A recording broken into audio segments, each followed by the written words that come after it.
Bonjour à tous, bienvenue au domaine des Bosquets. Écoutez, on va faire l'exercice que nous a demandé Gauthier en parlant un petit peu du domaine, de sa vision des choses et des vins. Donc ici on est à Gigondas, vallée du Rhône Sud. On produit principalement des Gigondas mais également quelques vins de France, quelques Côtes du Rhône village et un tout petit peu de Châteauneuf du Pape.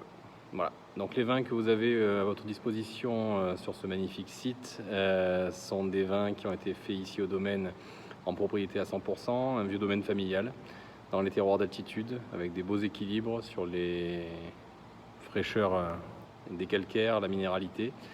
Et donc on est sur des vins qui ont un potentiel de garde assez élevé tout en ayant quand même la gourmandise du Grenache sur la jeunesse. Alors vous allez goûter virtuellement le petit vin des Bosquets qui est fait de Grenache, de Syrah, un peu de Mourvèdre, qui est ici pour ravir les soirées entre amis. C'est un vin de copain, c'est un vin qu'on boit assez facilement sur la jeunesse. C'est des jeunes vignes de Gigondas qui ne sont pas encore en appellation et donc qui nous offrent de très jolis fruits sans avoir le droit de revendiquer d'être des grands vins de garde. Le Côte du Rhône village, que vous connaissez sous le nom de la Jérôme, c'est un vin qui est fait sur la commune de Séguré, argile, sable, finesse de tanin et maturité, grenache, syrah.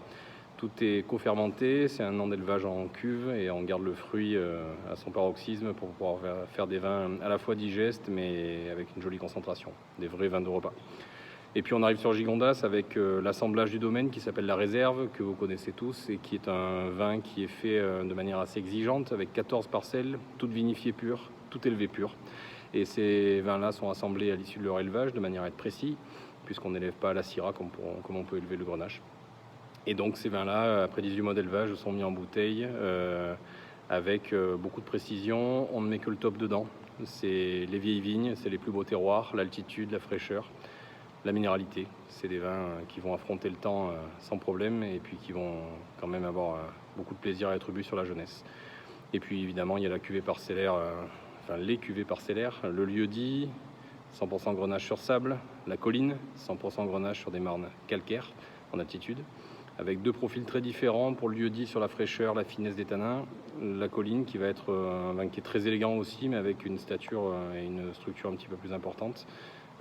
Terroir d'altitude, structure due à sa minéralité et richesse par sa maturité du fait que la parcelle est très exposée.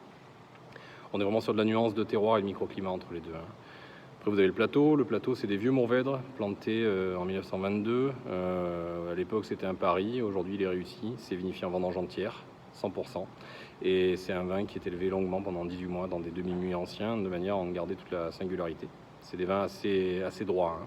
Ce sont des vins de longue garde. Et enfin, on finit par les routes. Les routes, c'est un petit bijou qu'on a planté au pied du domaine sur des terroirs assez polymorphes avec de l'argile, des sables, des éclats de calcaire. Et donc, tout se retrouve dans le vin. On est sur une syrah pure, une syrah petit grain qui vient d'un grand domaine très connu dans le Nord et qui a fait ses greffons en passant par Fonsalette et qui ont fini au Bosquet. Et donc ces syrahs-là vont exprimer toute la finesse des sables, toute la profondeur des argiles et puis en même temps une belle minéralité grâce aux éclats du calcaire. Voilà, donc ça c'est un petit peu l'ensemble des vins que vous retrouverez sur ce site. Je suis navré de ne pas pouvoir partager ce moment avec vous cette année, mais en même temps on pense bien à vous. On est dans la cave, on est en train de faire les derniers décuvages, comme vous pouvez le constater. Et du coup, on vous souhaite de passer une très bonne fin d'année et puis on revient en pleine forme l'année prochaine. À bientôt.